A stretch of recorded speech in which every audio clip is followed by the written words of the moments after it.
Righto, legends. Welcome back to the Codtails podcast.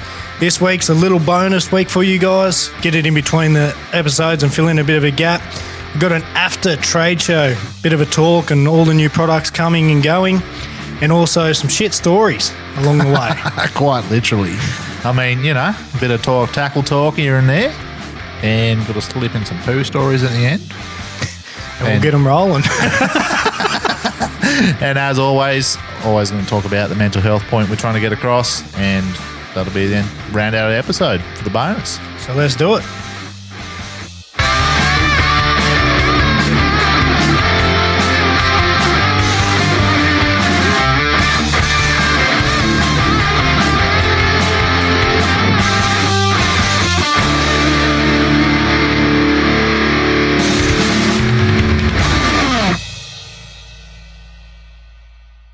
All right, so today's episode, bit of a bonus episode for you boys and girls. We're going to slot it in between, we're doing every fortnight, but this will slot in between one of them. Just because Aaron's gone and done something a bit special. I did, mate, yeah. I went and stuck me head into AFTA 2023 on the Gold Coast this year. Oh, Gold Coast, mate. That would have been good fun, wouldn't it?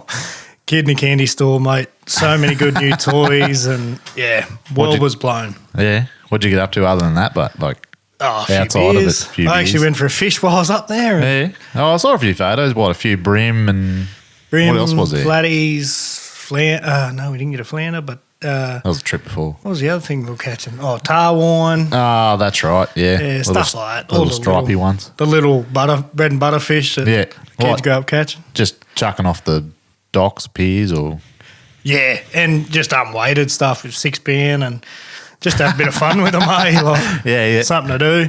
Mrs. loved it. She was mad on it. Absolutely loved catching little fish on light gear. She'd never done it before, so And you went down with Matt Martin from Outback Predator. Yes, Matty Marto. Matty Marto, what a legend. AKA Daddy Marto at the campsite.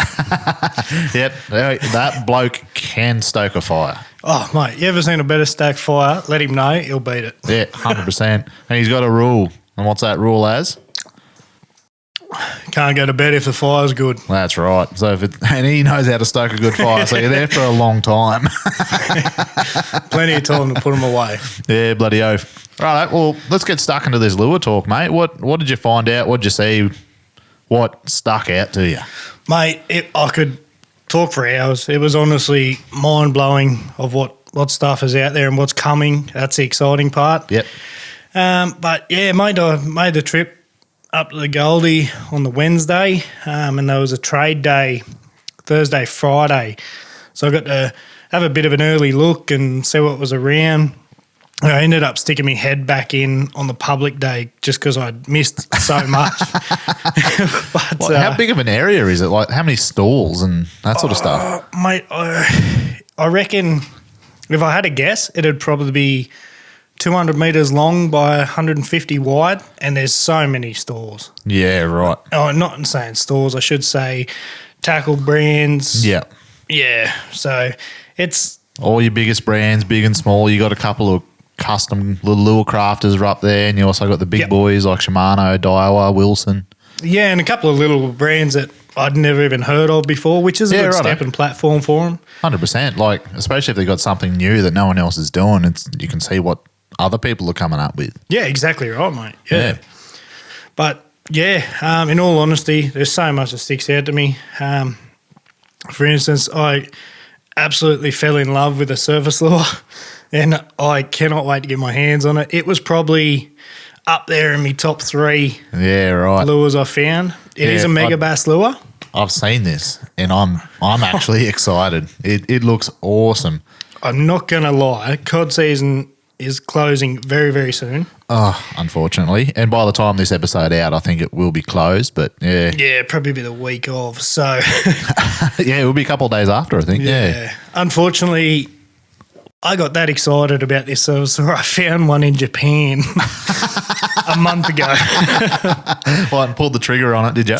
I was going to, but it was ridiculous. Like, it was a $220 lure by the time I landed Oh, here. yeah, that's a bit much. Might as well buy it domestic for a bit cheaper. Yeah, that's right. Just wait. Do you know, so what's it called?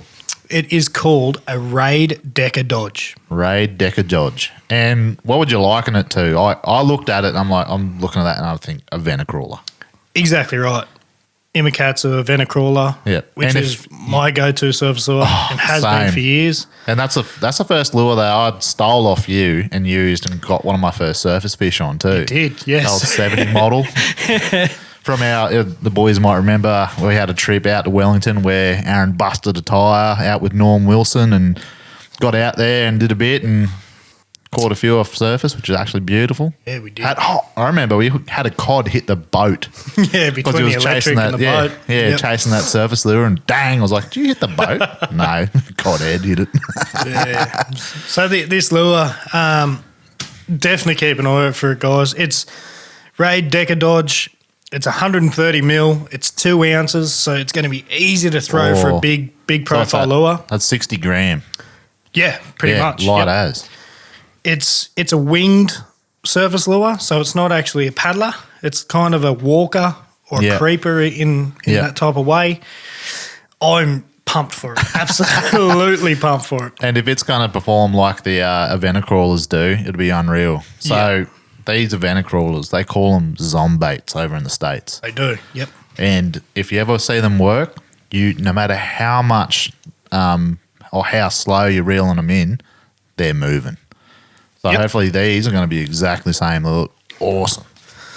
I'd need to bet me back pocket on it. I dare say you'll have 3 or 4 straight off the bat as soon as they rock up. Yeah, I'm going to do something stupid and blow way too much money, but Oh, that's what they're for there, isn't it? 2 of each colour. But So Decker Dodgers, what? Decker Dodgers. Wilson had some absolute ball terrors of swim baits come out, including Bone. Yeah, a few of those photos you sent through got me excited. A bigger focus. Yeah, I'm excited for the bigger focus. We've always had the Bone Focus 130, which has also caught my biggest ever cod. Yep, the meter 17. They've now brought it out. Bone Limb has brought it out in a 190. Much bigger profile. How good is that? Yeah, absolutely monster of a lure. Pretty similar to, I would say, Vitalian style, like as in size. Yep. A little bit taller than a Gigantrol. But, yeah, it was mind-blowing of what he's actually done with this lure. He's really thought about the market. Yeah. The chin weight is The new chin weight system. How awesome is it? next level. So it is actually flush to the bottom of this swim bait. So if you boys have ever used the Affinity range, it's kind of like how the chin weight was screwed into the bottom of it. Yep. That slim line type weight. That's right, yeah. So it was like that, but it actually had a quick detach. Yeah, so it's a 90-degree twist, is it? Yep. So twist off 90 degrees, grab your next one, put it on, twist on 90 degrees, and you're Spot on. locked and loaded. Yeah, it was an absolute unreal idea for a chin weight. You got nothing dangling at the front. Yeah, it's right. Nice and streamlined to the body, doesn't get snagged up on things. Yeah, that's right. Yeah. And like that bigger focus, like the smaller focus is great for the river, great for the dam, but the bigger ones, you reckon they're going to be more towards dam fishing? Would you still chuck it in the river? To be honest, I probably would. Chin weight, like I wouldn't have a chin weight on it. Yeah, slow sink. Make Yeah, sure. because it is a slow sink. Yeah. And those bone focuses, as they are, they're sort of unweighted. They're pretty buoyant. Yeah, that's right. Yeah. Like, it's a 190 mil lure, but it is a 3-piece. That's the difference between the 130 and the 190. It is a 3-piece swim bait, and it's got a tail clip that you insert to make it a 2-piece glide bait. So same swim bait. Same swim bait. You lock in the rear joint Yep. and it turns from swim to a glide bait or like a search bait type. Just like that. That's unreal. So in one lure, as long as you drop that pin in, you got two bones have that many tie points as well off the front. They do. Yep. So you got glide bait, swim bait, and then depending on the 3 tie points in the front, you can go from a shimmer, real tight shimmer, to a real glide. Yeah. And that is so versatile. Here's the other good thing about the chin weight setup is it still has the loop to add an extra chin weight if you need it. So if you don't like it enough, you can add more on there. Yeah. So those summer fish, when they start, You start catching those cod in 10, 12, 14 metres of water. Yeah, they you get can deeper. still put heavier weights on, which Get I down thought to was a them quicker. cracking idea. Mate, for sure. And that chin weight system, that's going to go through to the Affinity range and Yes. all the other ranges that they do. Once again, another exciting lure. Yeah. The Xeric Infinity 160. So he's going smaller with this Smaller. one. We've had the 220. Yep. Now we've gone back to a 160. Still a 3-piece swim bait.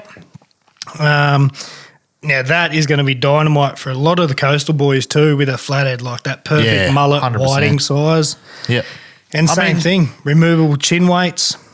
Comes standard with an 8-gram chin weight. Okay, So yep. that's pretty cool. It's still a sub floating in a way, but you can chin weight it for the barra and cod boys, but also use it on the shallow flats for the flatheads. Yeah. So Well, have you ever seen those fellas like down in Tassie or over New Zealand now? And they're even using those big swim baits to catch trout. yeah, Same thing. Well, I mean, that smaller profile, if you're using a shallow river, take off the weight, away you go. yeah, that's exactly right. Yeah, right. Well, what else you got for us, mate? I know you're reading through a huge list right now. I can mate. tell. Look, I'm not going to lie. My phone was always in my hand at AFTA writing everything down.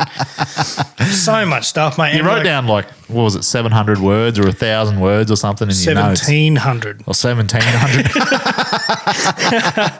But I'm only going to really glimpse over them. Otherwise, we'll be here for 2 days. Oh, mate, I'm happy to be.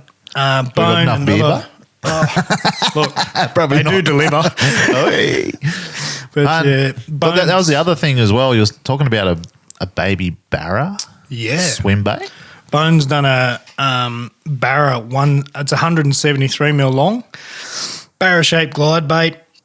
Two-piece jointed. Yep. Yep. Also has a chin weight lock. So same thing again. He's put that across his whole range. Yep. Yeah, that was a crack. It's so much detail in that lure too, like Yeah. fins, scales, eyes. It was. Hard fins, so he's gone for the soft plastic. Or It is a hard bait. hard. Yep. But same thing. It's still in that flathead barra size. Yeah. Yep. Still good for the impoundments. Small enough to throw in the river. Like that 160 mark is Yeah. bang on for everything. Perfect. Mate, it sounds like you had a big cracking time down there. Well, up there, say. I wouldn't miss it. My God. Yeah. Yep. It's been so long since I've been up there, and the industry has grown so much. Yep. Now, what else did you find, mate? Yeah. I did hear about a sonar highlighting lure. Yes. Oh, spray. Was it a spray? No, it's a scent. It's a lure scent. Yeah. So, yeah, you get it in different scents and Robbie Payne. Rob Payne. Yeah. The same fella that makes your poles, Rob Yep. Payne? Transducer Poles Australia. Rob Payne Engineering. Here we go. He's got this stuff called Bait Pop. Now, this was pretty exciting when I seen this. It's a live sonar intensifier. All right. So as what I mean by that, it's a scent that you rub on your lure that intensifies your lure on your sonar. Gives it a better return, and you can track your lure a lot better, which is going to be unreal for the cod boys fishing 28, 30 metres away with live scope. Yeah. Just pops Going to it be out. able to stay in contact with that lure. You're going to know where it is. Yeah. Game changer. Even spray your jig heads in it when you're doing vertical jigging for yellers or Yeah, that's right. Yep. anything like that. That'd be awesome. I mean, you can probably turn down your colour gain on your panoptics now, and Yeah, that's right. But yeah, no, it was that's a really cool product. I think it might be retailing for about $20. yeah, righto. Yeah. And as we know, it's a little 1% things that you do to whether it's a lure presentation or it's some scent or whatever. Changing out hooks, changing out split rings, weighting, unweighting. So those little 1% things that add up to make sure you're going to catch more fish. Yeah, exactly. And at least keep them on. Yeah, that was a cool one, mate. Oh, where do I start next? Shimano actually had a Unreal Vibe. I can't remember what it was called. Vibe. Yeah, So righto. it is the first ever floating vibe. Floating Vibe. Yeah. Right, run me through that because that's think- different. I think it was about 68 mil, 70 mil or something like that. So what it does, it's just like a TN60, all your vibe style lures, Yeah. but it'll float and dive down to 2.5 meters. It's got no bib. It's exactly like a vibe. It'll dive down. When you stop, it's got a flash boost in it. So it's like a little metal strip that just flashes consistently. And as it's floating up, it's just shimmering. Is that like those, what's those Flash boost heads. flash boost heads in Yep. the saltwater The stick game baits. gear? Yep. Yeah, the stick baits, are they? Yep. Yeah. Yeah, so they brought Yeah, that seen into the those. freshwater world now. So it's just a bit of extra flash. As you're going along, it'll just shimmer side to side and Yep. catch the light. And The lure can be dead still, and that little shimmer inside will always move. So that's a really How good's cool one. that? Especially when we start fishing Windermere in spring now, cod season's done, and yeah, you're going to be able to fish. It's going to be a weedy dam. I'm backing it's going to be weedy this year. Yeah. It's just been so much heat, good water levels. When the weed comes, you can still use a vibe and be It'll able to shine float it up through. over the top. Like it's going to be a killer lure. Yeah. So when you retrieve it, you say it dives down to about 2 meters 2.5, they and it's say. a Yeah. slow float back up. Yep. So, yeah, that'd be perfect. Find your weed beds, cast over the top, crank them down, let them slow float up, see that shimmer, Yep. get to almost to the top, crank them back down right over the top. It's almost like, it's not jerk baiting, but the No. same sort of technique. You find your beds and you go right over the top, Yeah. crank down, pause, couple of twitches. Yeah. And it was Unreal. just one that stood out. Like, Yeah. I've never seen that before. No. So it's a hard body vibe. It is a hard body, yeah. Yeah. Yep. That was a really cool one. Daiwa, they have gone phenomenal with their bait junkie soft plastics. There's Yeah. so much more in the range. Like, Awesome. keep an eye out for them. There's a couple of new prawns and stuff like that. Yeah, yep. And good size for yellow belly too, 3 inch, 2.5 inch. So yeah, that's a good one. My highlight in rods, yes, I'm going back to bone, and I've been waiting for this rod. And I know exactly what rod you're For going to 2 talk years. about. Yep. Is a bone Durago. The infamous Drago. And they are a very high-end rod, beautifully made rod. I've never Yes. owned one myself, but every time I see them, unreal. Yeah, they're a very well built rod, and I was lucky enough to get one of the originals. And mate, the day I actually had an Oopsie, and I remember Decided this. to You were take this. so disappointed. it was a football jig, fish trap kind of rod, and I decided to take it cod fishing, and that was it. That was the end of it. And that was the 610 Drago. 610, mate, And 10 he to was still- 20 pound. Yeah. And you still got a 6.4, is it? I've got the 6.4, yeah. Yeah. But the 610, and mate, the new ones are just so much slicker, lighter, Yeah. bigger guides. He had micro guides on the first one. They are still micro guides on the new one, but they're a lot bigger, which is Righto, better yep. for the cod boys. Yeah. His handle finish is next level. It's all carbon, but it's got actual grips into the handle. So, Yeah, right. yeah, I'd love to be able to show you, but it's a bit hard over the microphone. Yeah, that was an absolute cracker. Yep.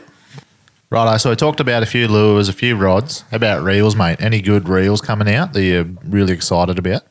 Yep, Daiwa took that category for me. Yep. They had a 2023 exist. It was one of the nicest reels I've ever held. You can see the money was there. Yeah. It actually won the best reel of the show. Yep. Yep. Unreal lure. Unreal lure. Yeah, so it's for a- real. Oh, fucking. You can tell he's excited. He's got too much going around. You got the monkeys clapping mate. cymbals and fucking Yeah. squirrels running around. Just side of living his the head. moment again. I can imagine you and Marto are walking around all those stands, just beaming, chuffed with yourselves. Yeah, man, I had to tie my hands together the second day. I Was Mardo super excited about anything in particular?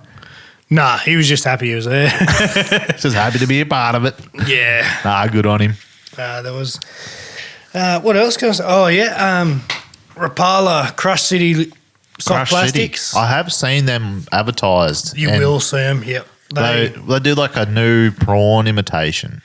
Yeah, there's a few in the range. Yep. There is a few. They won best soft lure. Yep.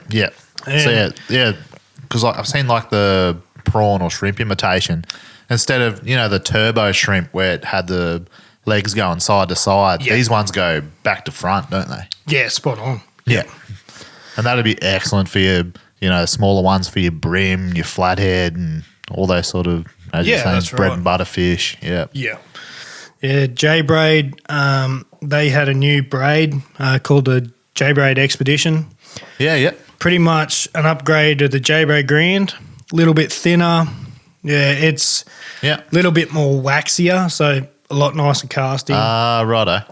Kind of like dental floss, a bit of wax on it. Yeah. Wax makes it glide. In J-Braid Grand, I've run that on a lot of reels, and it's a great line. It is, yeah. Especially for the cost, unreal. Yeah. Yeah. And the Expedition, step up. Yeah. How good's that? Yeah, and I'm most likely definitely come across some more products in my head right now. But one thing that did stand out to me is the people that went there and had the time to go. I met some unreal people, and some people I've known for years and spoke to them over the phone, but actually got to meet them in person. Yeah. That was really cool. Chris Hickson, he was, I grew up watching him. Yeah. Loved every second of it. Now he's actually married into the family, so it's pretty cool. But in saying that, I've still never met him until the trade show. So that was a cool one. Yeah. Kate Norman, she was there. She ran me through a few lures in the Mega Bass section, which was unreal. Thomas Pinter, the captain. The captain. Another great bloke. Mate, that beard. What a beard. I used to have a beard that long, and then I got scraggly and had to shave it off. But, man, he pulls it off better than I ever did. Yeah, he does too. It's unreal. Rod McKenzie was a really good bloke to talk to. And the cod father. He's the cod king. He is the cod king, undisputed. And one day it's going to happen. We're going to get him on here for a yarn. I hope so. I really do. Him, that'd be perfect. Yeah, he just stands out. Mate, I reckon I spoke to him for about 2 hours on the Thursday. Yeah. And he is such a friendly bloke. I remember him coming in and doing a talk night on cod locally at the store. Yep. Went up to him, have a bit of a chat. I think Glenn Casey was up as well from Bassman Spinnerbaits. He was, yep. Just such friendly guys. I mean, go up to them, have a chat. Yeah, it's not going to hurt. They love talking fishing more than anyone. Well, and don't mind a beer. Especially a beer, bloody oath. Yeah. I remember Rod McKenzie at the talk night, he said that he doesn't do that much night fishing. I was like, why don't you do much night fishing, mate? He's like, too many beers to drink. Oh, bless him. He's good like that. And just some of the yarns he told me there, mate, I was like, fuck, are you kidding me? Like, how's that happen? Yeah. Just some of the things that happened to him down there on the Murray and on cod trips going away, and like back in the day before side scan was even a thing, and he had 5 fish off of one bank in an hour, and I'm just like, that's ridiculous. That was one thing that I really learnt from him, was that he said that a lot of the same size cod live in the same hole. Like he pulled, I can't remember the number, it was 2 or 3 meteries off the same log in the Murray. Yeah. So you're like, obviously he's worked it out down there to a T. Yeah, he has. Yep. And to pull those sort of quality fish off the same log, growing up, all the way through growing up, I was like, one big fish is going to go one big rod. One big snag. One big rod. Fucking my rod. One big fish is going to live off one big log. So that used to be the thing too. And the older the log, the older the fish. Yeah, you're thinking about that. Yeah, he's territorial. He doesn't want anyone there. But maybe, during breeding season, like we're coming into now, probably. Like there'd be the pair sitting there watching the nest. But when it's not breeding season, apparently they school around a little bit. Yeah. Well, that's enough after talk. You all talked out on that, mate, or what? Oh, I could keep going, but stop me. Please stop me. Stop ya. Well, we're coming into cod close season now, and this episode will be released on cod close day, and I suppose that's a good enough reason to have a bonus episode. Yeah, why not? Yeah. So I think we'll go into a bit of what we've used this season and how we've rigged it up and what we've been throwing and that sort of stuff. You want to kick us off? You've been using a fair few mumblers and soft plastics and swim baits and that sort of stuff, haven't you, this season? Yeah, really concentrated on the soft plastic side. Chatterbaits were a big thing for me. Chatterbaits, mumblers. Yeah. I was finding that too. Like I was chucking, orgies, divers, chainsaws, that sort of stuff. And every now and then they'd go quiet. You'd chuck on a mumbler or whatever. Yeah, especially the last couple of weeks, leading into close season. That chatterbait just got the reaction. 100%. Yeah. How good was it? Yeah, you had a bit of a lowly day, and then didn't you have a day where you didn't get too many fish? You chucked on a mumbler and you cracked 3 in a row or something? Yeah, so that was last Sunday. I couldn't believe it. I fished literally 8 hours on the river. Yeah. And, tied on a mumbler. Yeah. I was like, I got 45 minutes till surface. I probably didn't even have that, maybe 20. Yeah. And, tied the old mumbler on, Bassman mumbler, and, I banged one first cast. And I was like, shit, maybe it's just a fluke. And I said to the missus, I took her out for her last cod run, and I said, you might want to change to a chatterbait. And she said, you've only caught one. I said, oh, fuck, that's fair call. Anyway, I had another cast, and then third cast in, bang, another one. And as I've hooked it, I've gone, you sure you don't want a chatterbait or a mumbler? Yeah, I might actually. Yeah. So I've noticed you've been messing around with a few different soft plastics on the back of your chatterbaits. You've been using the Sicarios and I've used the Moloch 7-inch shads a little bit and that sort of thing. What colours were you finding working this year? Most of the year it was brighter colours. There was a Sicario in the 7-inch. Don't quote me on the name. I think it was a chartreuse something. So it was chartreuse top, silver belly. Did modify it a little bit towards the end of the season. They started going towards that darker profile. So got the old faithful spike it pen out and attacked the shit out of it and made it black and chartreuse with black and chartreuse skirt, matched the hatch, and got me results. So. How good's that? And you just run one hook at the front and a stinger? Nah, always run a stinger. Always run a stinger? On everything. And how long, what's that, 7-inch plastic, 8-inch plastic? Yeah, 7-inch plastic. I'm still probably a 9.0. Yeah. 9.0, stinger in those. I do love oversizing that style of stuff. Yeah. Mainly because it gives you a bit of confidence if you do get that better fish and 100%. You know you've got that bigger, stronger hook set on it. So, definitely love oversizing it. And I love oversizing with plastics too. I'll run 9-inch plastics, no dramas at all, on a standard 5/8 chatterbait mumbler. Yeah, so that's your favourite weight, like a 5/8? 5/8 for the river, Yeah, okay. I'm probably an ounce and a half in the dams. I love getting down quick. Yeah. See, I don't mind running an ounce. I usually run an ounce in the river. Yeah, which you still can. Yeah, I don't mind it. You can chuck in and you can click in the gear a bit quicker.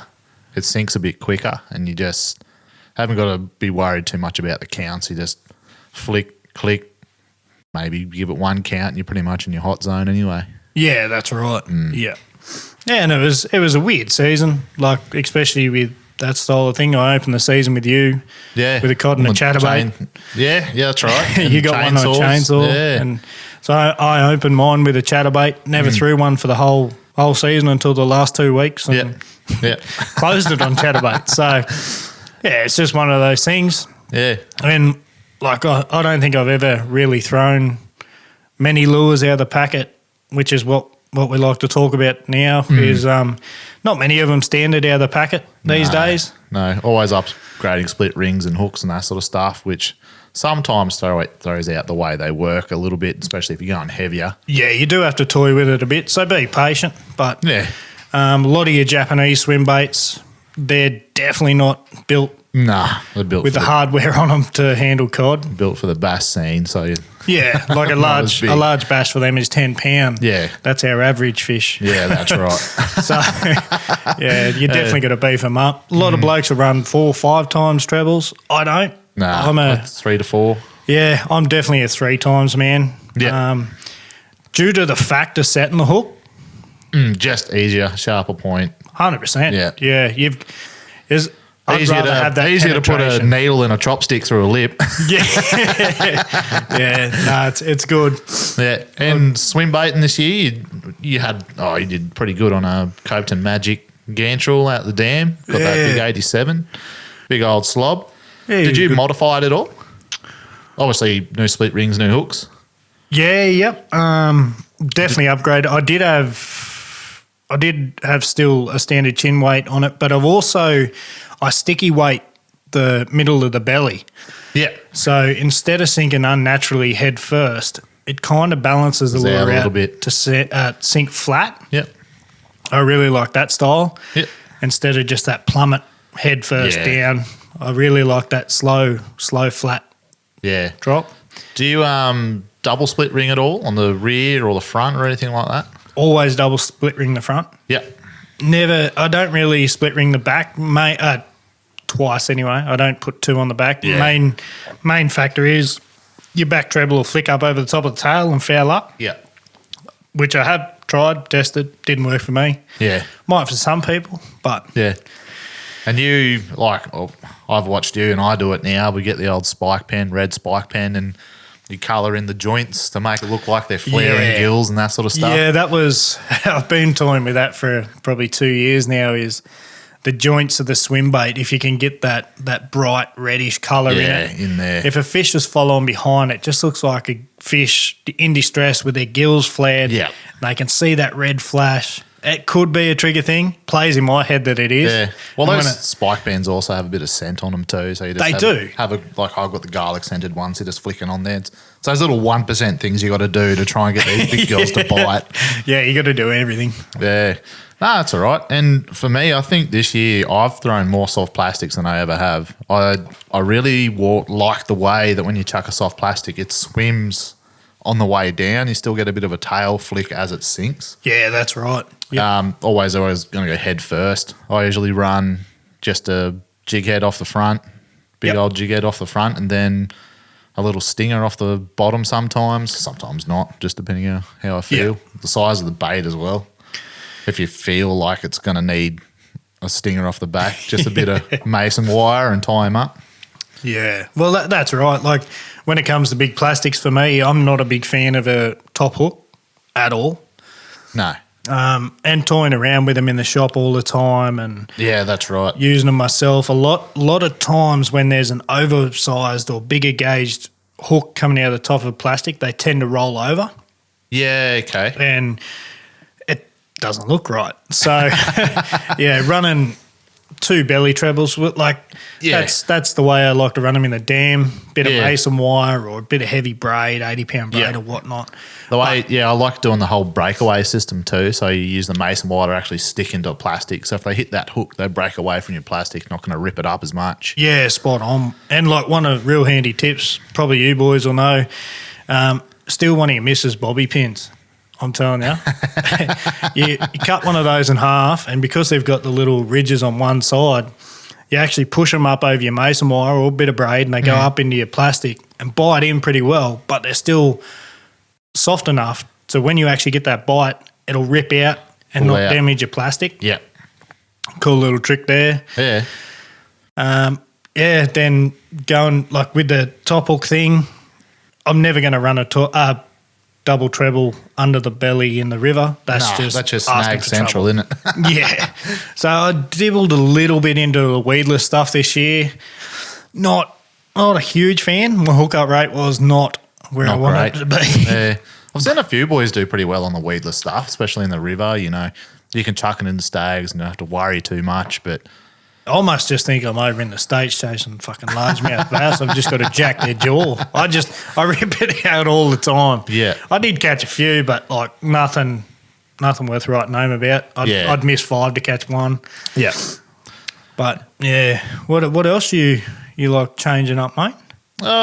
Changing up this year. I actually started messing around with sticky weights with divers as well. Yeah. So I found that there were a few divers I was using, particular colossal ruby. Yep. I found it's made for black bass, and for the way I fish, I found that it floated. It rocketed to the top when you stopped winding. Yeah, it was a very buoyant lure. Yeah, so I stuck some big sticky weights on the front, just behind the bib on the actual body of the lure, which sort of helped it crash dive a little bit more, but also slowed that rise up just that touch, and it was rising head down. Yep. I reckon it helped. I mean, got a few good fish that way, that sort of thing. I'm not sold on it completely yet, but I am. I really liked it, especially to make them crash dive. That was the part I liked. yeah. And Those chainsaws, they crash dive like a champion. yes. And they throw like an absolute bullet. I can remember the first time we threw them colossal rubies, we did struggle to get fish. And then we played around with the sticky weights and started banging them again. And you dropped a good fish on that too, I've seen on a video. Yeah, it was probably the biggest fish of the season. Yeah, you dropped him. Oh. With 30 centimetres left to go. That was a bit heartbreaking. That was pretty early in the season too, I think. Yeah, it was pretty early in the season. But that was actually my first run with sticky weights on the bib. Oh, right, there you go. Yeah, so there's another little factor there for you. Yeah. But that is one hard body. You're never going to have to upgrade that. They come standard with black bass trebles. Yeah, you're not going to bust that lure ever. Nah, you'll That's bust the thing I yourself. love about those bone lures and Xeric lures is like the Furies, the Colossal Rubies and that sort of stuff. They come with such good gear to tackle on them already. They're built for our market, which 100%. is very hard to get in the lure industry. A lot of timber lure makers and stuff nail it because they know what they're chasing. But imported lures, Japan, all those high quality stuff from Japan, mate, is just paper clips. Yeah, make them with some little safety pins. Yeah, well, we've had I chucked, I can't remember what I was chucking around, but I've had a few lures pull straight and straight out of the box. I went, nah. Even on like Dow swimmers and that sort of stuff, I've had hooks pull straight. And I was like, fuck. Yeah. No, we should have upgraded that. Yeah. Plus, you get rid of those silly little feathers off the jackals. Although they don't come with that now, do they? No, they don't come standard with feathers. No. But the theory behind this, if anyone wants to know, is the Japanese market put feathers on the trebles for predatory fish like cod, like largemouth, that when they hit a bait, they actually suck water through their gills and they suck the bait into their mouth. Yeah. And having the feathers on the hook, it just flowed and pushed the trebles first towards the fish's mouth. Just a bit extra drag. It's the lightest thing, the thing with the most area. So it's going to drag it straight in. Yeah, so a lot of their market went that way, which not many people still, I don't think I know anyone that runs feathers on their trebles, but that was the actual design of why it was made like that. And which is a cool idea when you think about it. Once I found out about that, I remember sitting down with 20 trebles and I went to the $2 shop and I'm sticking fucking every type of feather on it, trying to work out which one moved better and shit like that. But I drove myself insane, so I stopped doing it. Yeah, you reckon you'll go back and try it again? Yeah, if it didn't take me half hour each treble to make. Yeah, that's right. Yeah. But some of these boys, I mean, I've seen a lot of those guys that catch a lot of big fish. They spend up to an hour just making one single plastic. Like some of the stuff I've seen people do with mag drafts, like they buy the bare mag drafts and then they deck them out for like an hour with mason wire and different rigging systems. I'm like, glow sticks up the middle. Yeah, I'm like, holy dooly, man. Yeah, people are getting inventive. Hands down. But that's the way, like we spoke last episode, was we've got to change with the technology. Yep. And people sitting down in their backyard playing with lures while they got a bit of spare time, getting away from the kids or the missus or whatever. Yeah. You sit down and play with a lure and say, shit, that's a good idea. And then you go out and catch a fish. You might have the next best thing. Yeah. Yeah. And you tell a few mates and you try and keep it quiet, but one of them's going to spill the beans. But yeah, absolutely. So Well, it's even like we're getting into yellow season now. Windy's starting to fire up. Burrendong, they're just starting to cup on the edge now. And Yeah. And I modify the hell out of yellow lures all the time. yeah, so much more. Yeah, so much more with yellow lures. And, yeah, it's only natural you're going to start trying to do different stuff with big baits for cod. And like yellows are, I've played around well and truly with more yellow belly stuff and techniques, and from soft vibes to even just your standard 3-inch gulp minnow on a jig head. I put effort into that and get results. Yeah. And a lot of people do.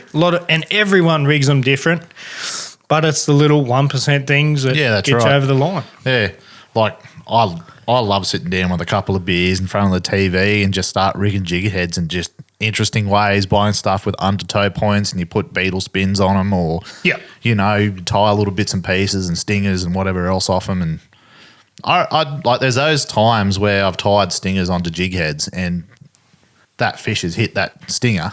And that's the only thing holding onto it. Yeah, spot on. Yep. Yeah, just especially when they're tail tapping and stuff, or just taking your tails of your baits off and that sort of thing. Yeah. If you're swinging and you're not getting fish, tie a stinger on. It makes a difference. 100%. You got the tail tapper. So even with the soft vibes and stuff now, taking the trebs off, and when you're doing the old yabby shuffle along the bottom and just tie assists on the back, just makes a difference. Yeah. So that was a big thing when Windermere Dam had a lot of weed. Using a treble along the bottom in snot weed is never going to end well. You're going to shake for 30 centimetres, and you weed it up and it just looks like shit. Yeah. And you can feel it too. It gets heavy, doesn't vibrate. Fuck. Yeah. You get the shits with it. Yeah. So you went to the swing and assist, which worked a treat. Yeah. Well, I used to run when I was when I was a young fellow. I used to run single hooks in the river, just because all the time you get snagged up on trebles on whatever. Yeah. But I was changing out the vibes and whatever, and just running singles, and found that yellow belly fishing in river was way easier doing that. Yeah, yeah. And singles have always been a better thing than a treble. Like, yes, you've got more points in a treble, but you get a single lure hook inside a fish's mouth. Once it's in, it doesn't have the other 2 points of that treble to work its way out. Yeah, gotcha. Yeah. So that's why you see on a lot of GT poppers and stick baits, they're single lure hooks. Yeah. Because of that reason, they're such an aggressive fish. They're shaking their head. And when you've got that 1 point of pressure, that's it. Yeah. You don't have one with another 2 that gets on the wrong angle and could worm its way out. Yeah, yeah.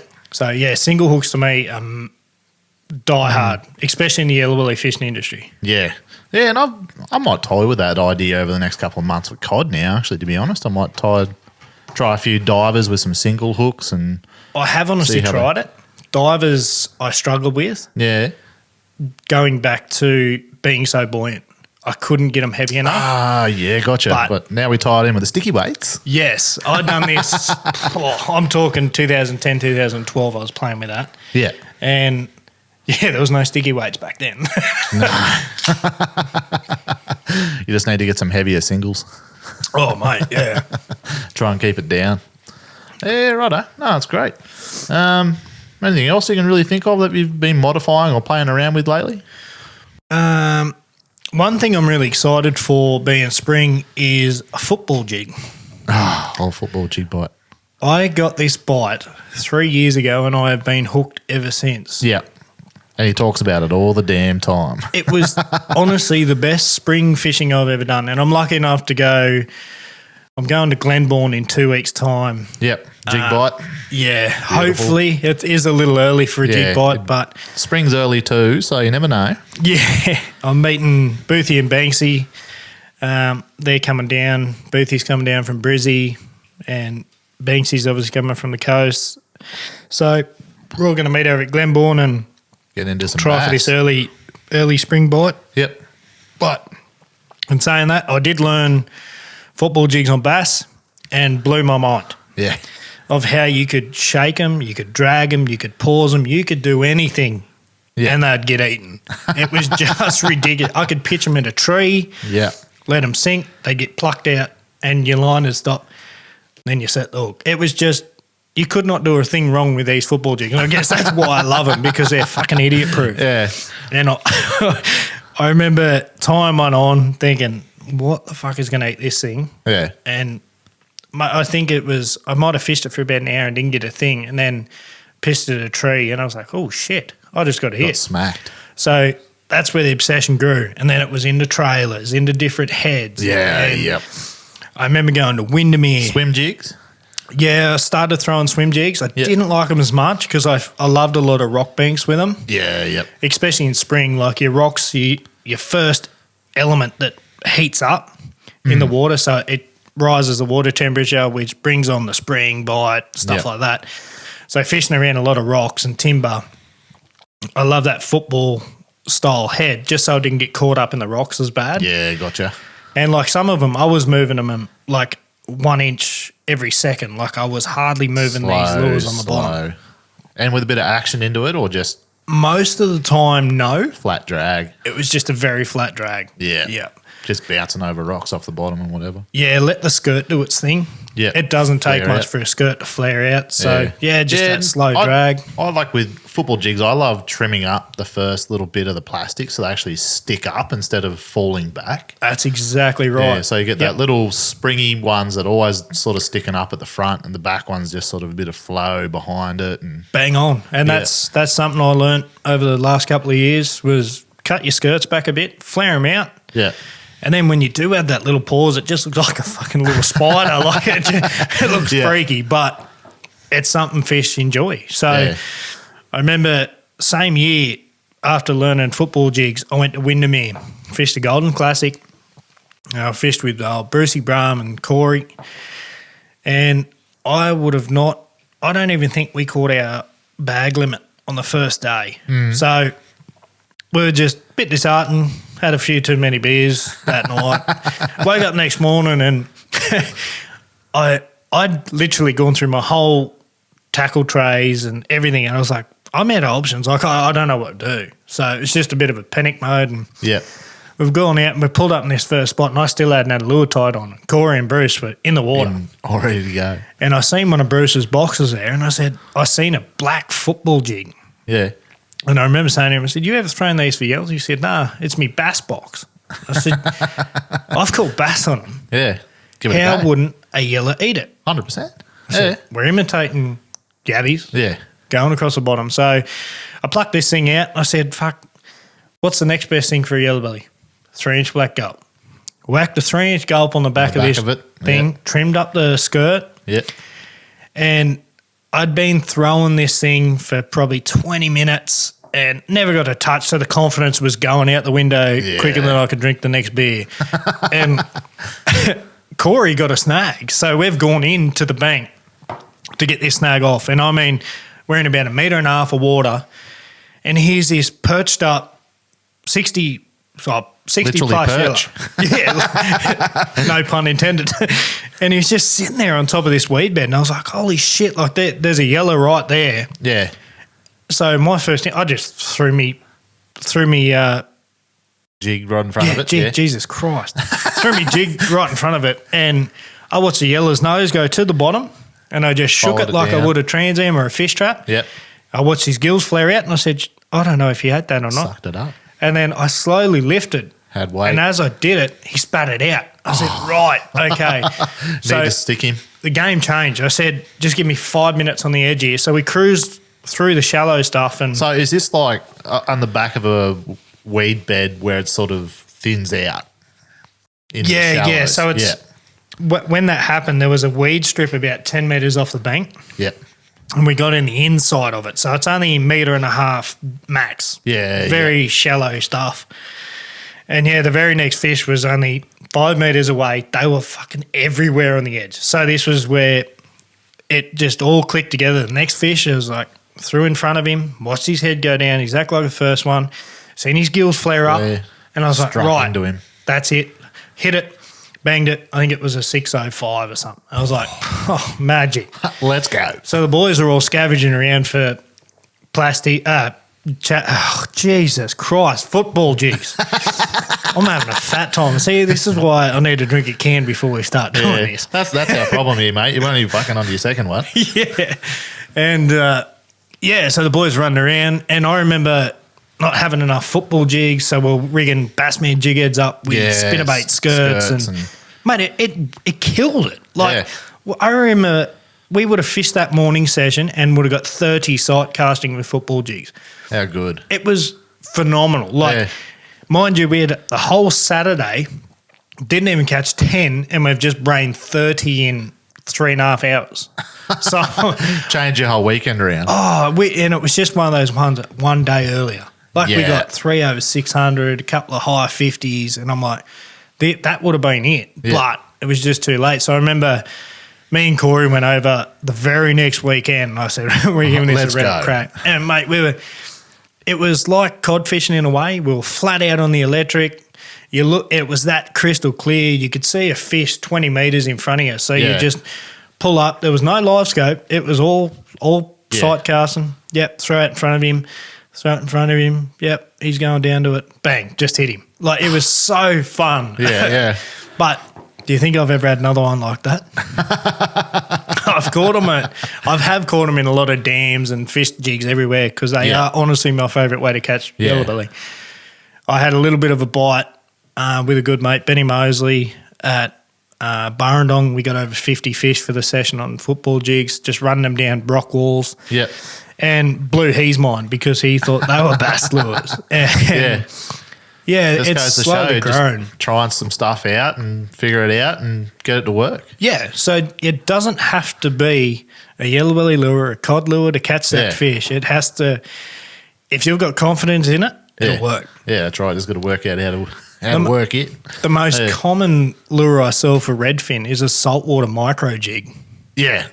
Like, it's made for saltwater. Yeah, and they carve up. They kill it. I remember we sat on a school of redfin afternoon after catching some good yellers, and we pulled in 120-odd redfin in like an hour and a half. Yeah, so it's ridiculous. Yeah, just work on them magic. But the sight casting on the edge kind of reminds me of like going after the silvers with squirrels. Yep. Yeah. Yeah, that's a cool way. Yeah, find the silvers up on the edge and you chuck a jerk bait in front of them and just let it sit and sit and sit and sit, and then they slowly come over to it and you do a little bit of a jerk. And it's got to be tiny. Really got to be tiny, that last little jerk. I actually have a memory on Facebook today of Mick Collison and me in 2016 jerk baiting silvers at Windermere. How good's that? And back then we were trying to jerk bait for yellers and caught so many silvers, it was just insane. So I thought, this is the best thing in the world. And I have seen one of the silvers you have caught. Yeah, I got a proper trophy one out of there. It's the biggest silver I've ever seen. Yeah. What did it go, 60? No, 65.5. If anyone's had a bigger silver than that, send me a photo. Yeah, I'd love to see it. This thing. It is deep and it is big. Yeah, I got the photo evidence on the brag mat. A couple of quick happy snaps, and he was 1.5 foot deep. He was a big fish, and this was the heartbreaking moment. Was I'd never caught a 600 yellow before this fish. I went to Windermere to catch my first ever 600 yellow, and I booked this silver in 1 foot of water on the edge. And got him in the boat, and I said to Corey, I said, this is the one. This is me 600. Yeah. And it flashed, and by the time it hit the net, like it was really early morning, we could only just see. Yeah. And he's putting in the boat, and I've high-fived, and then he's looked down, he's like, it's a silver. And I was like, you kidding me? So I rolled this thing out, and it was an horse. I should have put me saddle on that and rode it back to Mudgee for a beer. But absolute monster. Yeah. I've never come close to that again. And what do you like? A lot of people consider Windermere to be the premier yellowbelly dam of Australia. Yep. What's your thoughts on Burrendong now? In all honesty, after the last couple of seasons I've seen and fished it and caught some really cracking fish. Yeah. And I mean, Burrendong's a lot bigger. It is a lot You really bigger. have to search harder for them. But if you find them, it's remarkable how big yellows are in Burrendong. I've caught way more 600s in Burrendong. It is a more local dam. I don't get over to Windy as much, but I can not guarantee, but I can at least find them. And most of the times I get those high 500s, low 600s. Yeah. You know. It is honestly a hidden gem. Like everyone knows Burrendong for yellows, but Big Yellers is known for Windermere. Yeah, that's right. And I promise you now, there is so many more 600s in Burrendong than Windermere. Yeah. I've caught 65s with you. My biggest is a 69. That is a cracking yellow, 69 out of Bedong. What was that? That was on a TN? Yeah. It was on a TN. It was, very poorly myself. I actually caught that trolling. It was, a little fun comp we did many years ago. And, we caught our fish for the day and we did have a good bag. And, just thought we'd troll the last 300 metres back to camp and I banged a 69 yellow. Yeah, and which was really cool because everyone in the camp got to see the size of this thing. It was massive. Like we were 50 metres. We were yelling to the boys on the bank when I hooked it. Yeah. And it was a cracking fish. I think I've got a 66 in that was a stray day 2 years ago. Yep. Yeah, we were on a good school that year. We got so many 600s in that session. Yeah, I think I got a 62, you got a 66. There was a couple of 65s. Yeah. Yeah, I remember getting 10 over 600. They were deep, sitting on the bottom deep, just on a rock ledge. Yeah. That was the first bag I've ever got of 10 fish over 600. Oh. I've never even come close to that in Windermere. I've seen a couple of real good sport fishers over in Windermere, like you've got Colo, Copper, Brad Gardner. I've seen those boys. They can catch 600s in that dam. Boys, 100%. But I've never seen it consistently where Burrendong I have. Yeah. You can go there for 3 months straight and nearly guarantee yourself 600 when you find them. Like, it's just ridiculous. Yeah. And we were lucky enough 2 years ago that they were 10 metres from the boat ramp. Yeah. And there's one more little hidden gem that I've only really found out in the last 12 months from One Last Cast fishing crew. Lake Hume. Yeah, Lake Hume. Shout out Troy Blood. But, yeah, he showed me some of the photos from the fish down there. Holy crap. He was saying 67s on the reg. I'm like, what the hell? Yeah, that's huge. Yeah. And he was saying, what did he do? He had an average over 63 for 10 fish or something in a fishing comp down there. And come second. Yeah, when you told me that, I was like, that's a tough gig. Oh, that is a tough gig. But, I want to get down there and have a look at that because it looks amazing. Like, you got trout in there, you got good trophy redfin, you got big yellers. And I've seen him pull out some monster cod out of that impoundment too. Yeah. Yeah, it's one of the things. And, it's where you feel comfortable, but look, if you have thought about going to Burrendong to catch a yellow, do it. Yeah, but I think you got to work a bit harder than Windermere. It's just a bit more area to cover, a bit more sussing out of, is there flow coming out of the rivers and finding out where they're going to be sitting and what bend, what tree, what flat, whatever.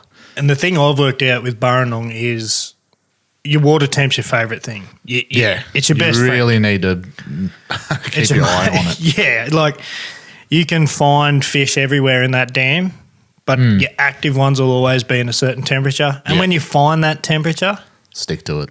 Yeah. If you pull 2 fish in 5 casts and you're like, right, first thing you do is look at that sounder. Temperature. Oh, yeah, we're 15.5 degrees. Yeah. You move to the next spot and it's 13, you're not doing anything. Right, go back to finding a point or a bank that's got that 15.5 degrees. Yep. You'll see the results come back. Yeah. Well, even on our latest cod trip, we went right up the top of the river and it was like 7-degree water. And we're like, oh, crap. Yeah, righto. Found heaps of awesome cod. Came back down to a bit more timber place and it went up to 14 or 13 or 14 or something in some 13, spots. Yep. And that's where the yellows were on fire. Yep. Yeah, and we just hopped around, found those same temperature spots around the dam and went, that's it. Yeah, and exactly right. We moved from that 13-degree mark and I think we jumped into 15 thinking, warmer weather, warmer water, yellows are going to be way more active. Yeah. We were dead wrong. We had to Yeah. go back to the 13-degree water to catch fish. That's right. Yeah. And it always changes, but Yeah. like I said, Just gotta- once you find that temperature, stick to it. Don't change. at all. Temperature, depth, same sort of structure. Yeah. Yeah. And like then you look at your outside elements on the bank, Yeah. which goes back to rocks and Yeah. stuff like that. Your banks that get sunlight first, Hmm. they're going to be the first ones that heat up. So if you are finding them in that warmish water, look for your rock banks they're going to get the sun first thing in the morning. Yeah. That's right. They're going to be the ones that pump out the most heat. Late arvo probably doesn't matter, but especially that morning bite Yeah. where you want to get that warmer temp, that's it. For sure. And Burrendong is a cracking dam for schooled fish on flats. Yes, it is. Holy crap. I remember getting up to this flat. I was doing a bit of a pre-fish for one of the comps there, and looking around, and I just had the down scan, side scan on, having a looking around. Came up. It must be where the old riverbed flows, just off this, must crash into this point pretty hard and go around. And it's got a flat on it from the riverbed. And I Yep. stopped, and the whole sounder just lit up. And I was Yeah. like, holy crap, let's go. And then it was just on for young and old. Yeah, that's right. Like that flats fishing is the best thing in the world. Like you got no snags, no nothing to lose these Yeah. fish, so you can actually play with them a little bit. Yeah, use a bit lighter gear And you'll find schools as big as a football field. Yeah. On a point. yeah, that's it's right. ridiculous. Yeah, and then you just got to, and the thing about Burrendong fish as well, I feel like you don't have to have as perfect technique. No. Like you can go back to just, hop and pause and steady winds. Old school and stuff. Old school sort of fishing, or, even chucking the old, the Hardman shuffle Yeah. with a couple of diving lures and that sort of stuff, and it all works. Whereas I feel like Windermere, you have to be more particular with the time and place and the technique you're going to try and use. I reckon that comes down to pressure, being such a small water play. Yep. But yeah, Burrendong, like we said before, it is a big area, so the fish don't get hit as hard.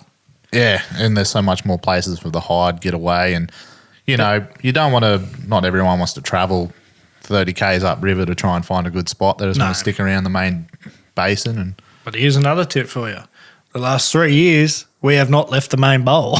that's right. Have you seen that? A $50 worth of fuel on the boat would last us 10 trips. Yeah, that's right. Yeah, I remember. A lot of the spots we've hit in the last couple of years, you can still see the boat ramp. Yeah, 100%. You can see who's coming. Yeah. Pull your rod up. Yeah. How you doing, boys? Nah, mate, no good, eh? Yeah, no. I still laugh about the time we were on the flat right across from the boat ramp, and it was just as the spring bite was kicking off in COVID. Yes. And we had to be out by 5, whatever it was. And we'd caught sort of 15, 16 for that day, and we'd thought we're doing.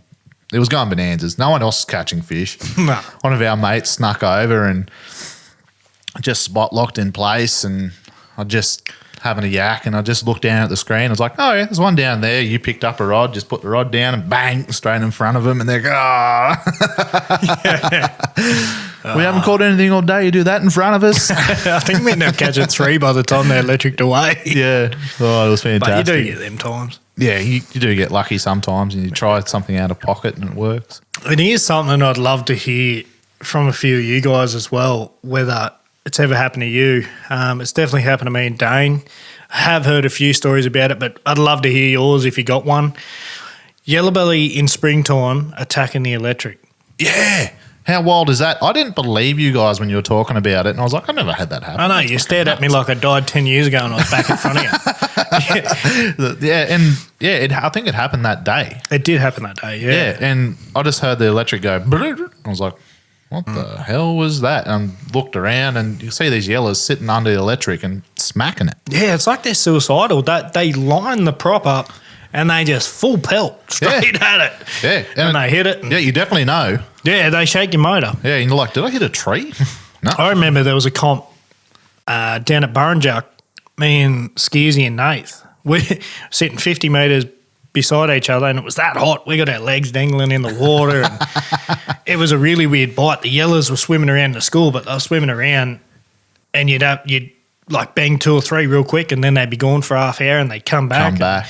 It was just repetitive. And we're sitting there just talking shit, and anyway, Skeezy's motor just starts going donk, donk, donk, donk, donk, and yeah, there they are. They're here. So he's plucked 2 or 3, and I said, we're next. And then all of a sudden, our motor went tink, tink, started catching fish, and I'm like, but do you find the ones that actually, like, they're so hyper-fixed on that motor, no matter what you put in front of them, you can't catch them? It's just the ones around it? Nah, it's the ones underneath them that you'll get. Yeah.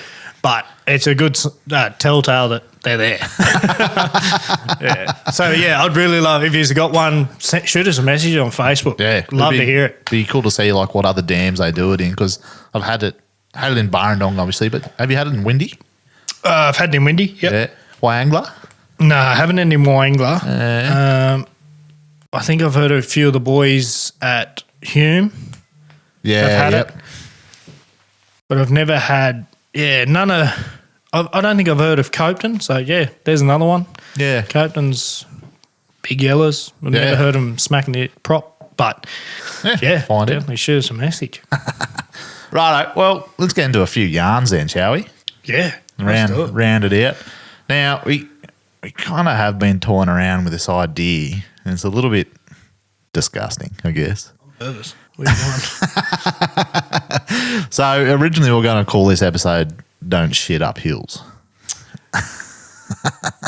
Oh, my God. You mean the don't shit on slopes? Don't shit on slopes, my bad. Same sort of thing. And as we all do, we go out, we're having a ball fishing, casting, having a few beers, call of nature happens. And, you know, sometimes it has to be answered. Does, yeah. You can't hide it. Everyone does it. Yeah, I mean, personally, straight off the bat, I remember fishing an AYC probably the year before, and we're in Barrendong Grand Final, whatever it was, up the Kudgegong with my partner Reese, and I'm like, mate, I've got to go to the bank. He's like, what do you mean? I'm like, I've got to go. Trying to hold it in all morning, doing antsy fucking walks on the front deck. Almost near touching cotton. He's like, yeah, righto, mate, and pull up to the bank. I'm pulling the boat apart for a bit of TP or baby wipes or something. Yeah, you got to have baby wipes. It's religious. Yeah, and guess what? Nothing. I went, oh, fuck. Righto, what do I do? So my old trusty head sock is now living up the back of Barrendong somewhere. Oh, Lordy. I feel sorry for the poor bloke that's like, hey, fuck Dazza, I've just scored a fucking buff. Whack that on your face. Yeah, and if you find it, it was a nice red and black venom buff. So you find that up the back of Kudgegong, don't fucking touch it. Bury that thing deep. I sure didn't. Now, I heard you've lost a few fucking socks and clothes over the time. Look, my second name should be Loser Sock. But I've had plenty of trips like that. Windermere was one of mine. Oh, is this with Benny Mosley? Oh, no. This is the first one was with Corey. Yep. Corey Honberg, cousin. Yep. We were flying up Windermere, about like literally just kicked off in the comp, and I was that excited, maybe a bit of a nervous one, I don't know. And I got up to our spot, and I was like, fuck, I couldn't even cast. I was like, it's happening. And I was like, do I fly back? And I'm like, I got a 20-minute run back. I'm not doing it. Nah, bugger that. Waste 40 minutes trying to do that. So I've kicked the boat back off the bank up in where we were in the bay, and I was in that much of a rush. I didn't grab anything out of the boat, so I've legged it up this hill, and everything's hit the ground. I'm starkers, mind you. It's the side of a highway. If you know Windermere, yep. You know exactly which bay I'm in. So I could have waved to a few cars, and by the time I'd got the old, that's much better. I had nothing to finish the job with, and I had the trusty old socks on my feet. So they got no. I look like a big old mitten man, just like a old spinner crab rolled up my arm. Got the job done. I walked back down the hill, and Corey's laughing. He's like, you didn't take the toilet paper. And I was like, I know. See, I've got no socks. That was the start of the comp. Oh, mate, how good is that? And I remember one other time that was actually a pretty special time for you. You were out fishing with Benny Mosley. Yeah, the last time I got to fish with old Benny. Yeah, cod fishing at Windermere, was it? It was Windermere and in Limestone as well. 2 for 2. I'm cursed. But, yeah, we were fishing. He rang me one night after work. Yeah. And I drove to Windermere. He got me that excited. He was starting to bring a lot of good fish. And I made the trek and got there about 9 o'clock at night. Yep. And I was probably 1 o'clock in the morning. Had no fish, no hits, no follows, no nothing. Yeah, just turned off. And I said, how'd you get 3 over me this morning? We can't even get one to turn. And he said, oh, that's the way it is. I said, you're right. Well, Mother Nature called again. And I said, look, I was in no rush this time. 1:30 in the morning, couldn't give a rat's ass. And I've motored into the island. Yep. And, I've tracked up the hill, had baby wipes this time. I was prepared. Took my time. Still took your socks back. I still got to take them home and wash them. And, I was, nearly done, I could say, I reckon. Yeah. And, I heard a bit of a commotion down the boat and splashing. And I thought Benny fell in. Yeah, right. So I've yelled out to him, you all right, mate? Yeah, I'm good. And that was all he said. So I've just moseyed on my way down. I got into the boat, and as I went to step on the front deck, I could see the tail of this fish, and I was just like, holy shit. And I think, what was that? Meter 13 or something. He got. So he was just casting, sitting on the bank, casting around. He cracked a meter 13 in front of you. Well, Yeah. While you're taking a poo. Yep. He's begging this cracking fish, and I was going, fuck, how good's that? Oh, mate. So I've got to watch this fish, and he's pumped me. Mind you, I've got to start work in the morning and drive back to Dubbo 2 hours. Yeah. But no, he caught that fish, and I was there till 3:30 in the morning. Nothing. Drove back at 5:30, had an hour's sleep, and was straight back at work. Oh, mate. The things we do for cod fishing, eh? I never got a touch. And it was funny, at 3:30 when I left the dam, I didn't even get back into Mudgee, and he sent me a photo of another cod he caught. I was like, isn't it's that just rude? my night. Isn't that rude? Yeah, so. I remember one of our last year, just before cod closed, we did a trip to Windermere, and we were so excited, and we had so many fish follows and just had so much action, but no hookups. And then on the very last day, we're doing the final hang your head run down the back to the boat ramp. We're like, we'll cast this one last rock wall. And as we're casting down, we're about to finish up, and these old boys rock up, chucking some spinner baits off the back, having to troll. Oh, yeah. Then they crack this 80-something beautiful-looking cod right in front of us. So we've just spent the last 3 days freezing cold, rain, wind, had all the bells and whistles on it. To see these fellas who rocked up, had a chat with them. Oh, yeah, we just got here 5 minutes ago.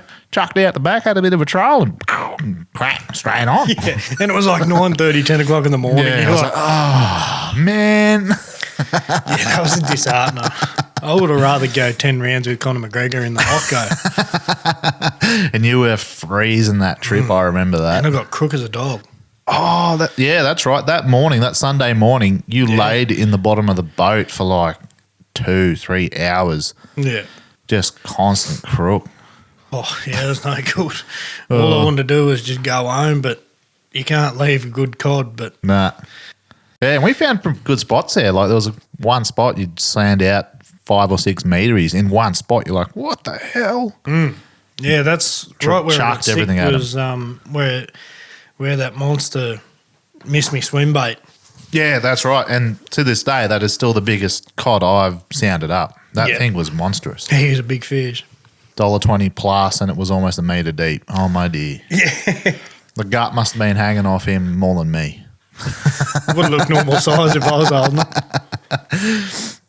it. So back onto our disgusting stories, mate. Yeah, I can give you one more. I think you can give us at least 2 more. Oh, dear, which one? Now, we'll start off. I did hear from either you or your cousins something about when you were kids, you used to chuck The watermelon rind around. Yeah, so we used to always go swimming and always buy a full watermelon. We'd cut the watermelon up and swim on a nice summer's day. Yep. And you'd always get to the skin of the watermelon and you start pelting it at each other. Yeah, watermelon skin fight. Yeah, proper. And like, it get you up the back of the head, it hurts. Hard piece of watermelon. So, yeah, we've been doing that for half an hour to an hour or whatever. And, yeah, you see them, they all float. The skin floats. So you just chuck it at someone and throw. Float down to you, grab it again, have another chuck. Well, someone's gone for a walk upstream and laid an old brick in the water.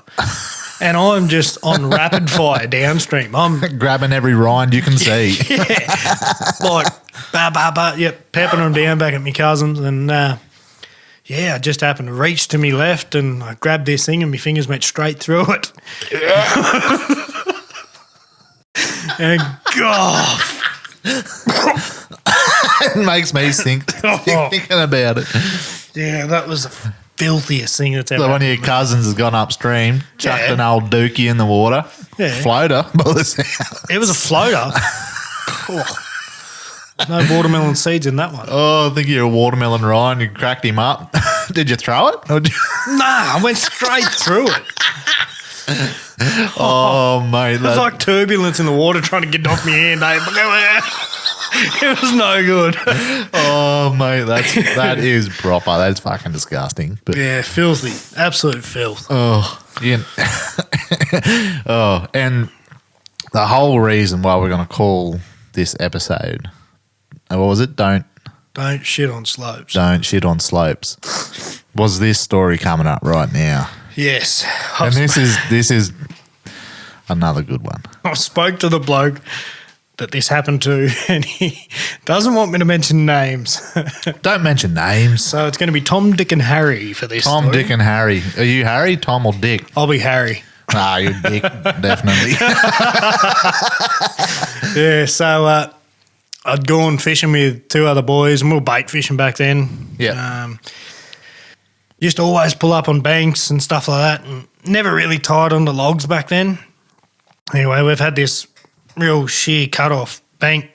We thought, we'll tie into the roots. Pretty much a vertical bank. Hang on, you said you didn't tie off the stuff back then. On the bank. On the bank. Righto, gotcha. Yeah, so it was still a mud bank, but it was just all the roots washed out and stuff like that. A bit of a cutaway. We tied onto this, and old Tommy decided he needed to shit. So he's maced his way up this root wall and got onto the hill, and it was quite steep above these roots. Yep. He didn't go very far before he dropped his dax. And it was just all silence. Yeah. And we're just fishing away, and I'm talking to the other bloke, and next bend we'll go up and we'll fish that salmon, blah, blah, just normal talk. Yeah. And all I hear behind me is, oh no, oh no, oh no, oh no. And as I've spun around, I've seen this shit rolling down the hill. Arse over end through the dirt and the muck and the pine needles. And it's got to the drop-off for where the boat's tied. And it's just landed, come off the cliff and landed smack bang in the middle of the boat, covered in leaves. So we've bailed out of the boat. And we made him scrub every inch of that boat. Oh my God. Imagine him like he's just had to have a dookie. He's waddling down the hill, and he's going to go pick up his own shit out of the middle of the boat. But the oh no, it made the whole story because we're both spun around, and there's this tumbling shit just steaming towards our vicinity. It's quite literally steaming, hot off the press. Stop it. Oh, that is fucking fantastic. And my guts cannot handle any more shit stories. Yeah, we are sorry about this one. Had to chuck in a couple of funnies. Yeah. But real shit stuff, eh? Oh, real shit stuff.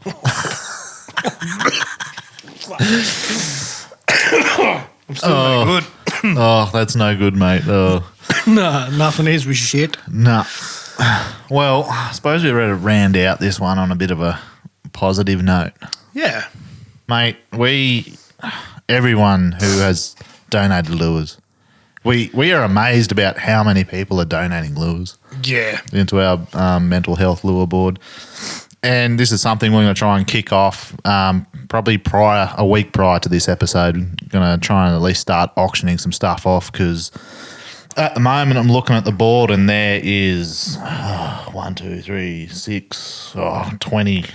20 odd lures just sitting there that people have donated, and everything from chainsaws in packets, got gantrels in packets, till we got custom, we got timber lures, the Cuttafara lure we talked about with Banksy, and that'll be out the week before this one comes out. Custom crafted I put up there. It's got Rick Peel snake last batch. Yep. Like some of this stuff is proper special, and we can't believe people are donating this. It's really good to see everyone's on board. It is a big issue with a lot of people around the world, and we really want to share our part, and we honestly can't do it without you. So, yeah, 100%. Absolute shout out to all you guys that have donated. Now, if you do want to participate in this great thing we're doing, you're more than welcome to send your lures to us. We'll get them sent to 56 Macquarie Street, Dubbo, 2830. New South So it is a Wales. shop, Outback Angler. I'll get them at work and I can take them out to the podcast studio and get them up on the board. And yeah, we appreciate everything you're doing. So yeah, 56 Macquarie Street, Dubbo, 2830. Yep. And yeah, this stuff hits home to me and Az. We've both been through a lot of stuff. We've been quiet the last couple of weeks on the podcast and the socials just because of stuff we've been going through. Yeah, it has been a big couple of weeks. It has. Mentally. Yeah, a bit draining. Like you had a funeral you had to go to for your Uncle Russ. Yeah. To the river and a bit of other stuff going on in the background. And myself, something I don't share very often, but probably 5-6 years ago, I was diagnosed clinically depressed, and I've been on medication. I've come back out of it. It helps, and it just goes to show: just go see someone, talk to someone, do something, because it'll get in your head and it'll eat you alive. Yeah, it does. And that's what we're trying to fight. Don't be afraid to reach out. That's right. We can give you one laugh at a time. I'll try to at least. I mean, as a last resort, even reach us. Yeah, us we're more than Larrikins. happy to We're help. happy to chat. Message a page. Yeah. More than happy. Yeah. I mean, doesn't always have to be talking to someone you know. Sometimes it's easier to talk to someone you don't know because you don't feel the pressure of, putting them in a position or putting your stuff on someone that you know and they feel obliged or whatever. Yeah, that's right. Yeah.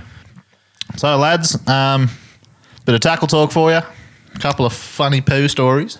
Yeah. Bit of a drop off at the end, but it's all for a good cause. Yeah. No, I appreciate it, guys. Absolutely. Once again, thanks for the lure board. We really appreciate it. And one day that's going to help someone else out. So thanks very much. 100%. Righto. Catches. See you, boys.